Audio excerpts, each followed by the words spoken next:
সবাই জানেন যে আমাদের দেশের যে দিল সেটা হচ্ছে দিল্লি।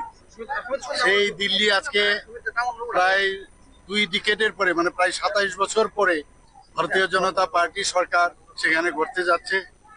এবং আমি ত্রিপুরাবাসীর পক্ষ থেকে আমি আমাদের যশস্বী প্রধানমন্ত্রী নরেন্দ্র মোদীজি এবং আমাদের যশস্বী গৃহমন্ত্রীজি শ্রী অমিত শাহজিকে এবং আমাদের যিনি ন্যাশনাল প্রেসিডেন্ট জেপি নাড্ডাজিকে আমি ধন্যবাদ দেব। ওনাদেরকে শুভেচ্ছা জানাবো। আর বিশেষ করে দিল্লিবাসী সবাইকে আমি হার্দিক অভিনন্দন শুভেচ্ছা জানাতে চাই। এবং এতদিন ধরে দিল্লিতে আমরা যে ঝুট এবং ফেরেবি যেটাকে বলে হিন্দিতে, এগুলো আমরা দেখে আসছি। মিথ্যা কথা ইত্যাদি বলা, নানা রকম ভ্রষ্টাচারের সাথে যুক্ত ছিল আম আদমি পার্টি, অর্থাৎ এই আপদা পার্টি এখন কিন্তু গেল। এবং 70টা সিটের মধ্যে ভাবুন আপনারা, 48টা সিট ভারতীয় জনতা পার্টি পেয়েছে আর 22টা সিট মাত্র আমেরিকা পেয়েছে আপ পার্টি। তো আপনারা তো আর কংগ্রেসের কথা তো বলে লাভই নেই, হ্যাট্রিক করেছে শূন্যের কোথায়।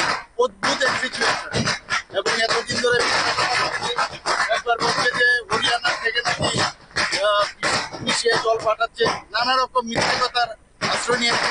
এবং এবার মিডল ক্লাস আমাদের যে দিল্লি এবং দলিত যারা আছে তারা এবং মহিলারা বিশেষ করে এবার আমাদের ভারতীয় জনতা পার্টিকে ভোট দিয়েছেন, নরেন্দ্র মোদীজির উপর আস্থা রেখেছেন।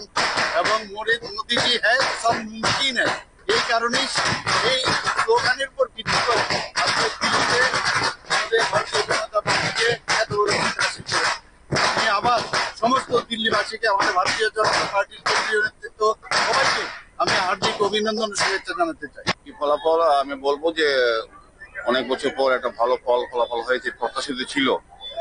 সারা ভারতবর্ষের নরেন্দ্র মোদীজির সঙ্গে সারা ভারতবর্ষের মানুষ জুড়ে যাচ্ছে একটা পর একটা প্রদেশ।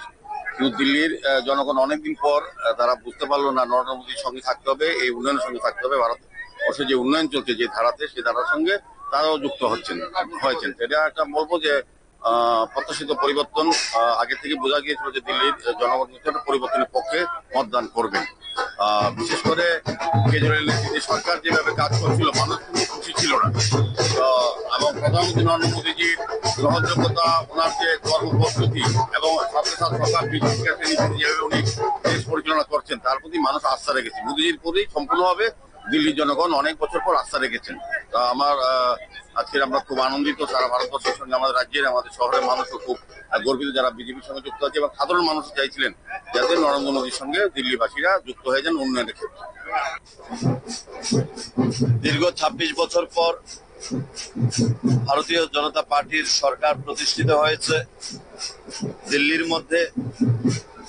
আমরা ত্রিপুরাবাসীর পক্ষ থেকে আমাদের দেশের যশস্বী প্রধানমন্ত্রী নরেন্দ্র মোদীজি এবং দিল্লির প্রত্যেকটা গণদেবতাদের আমরা আন্তরিকভাবে শুভেচ্ছা জানাচ্ছি।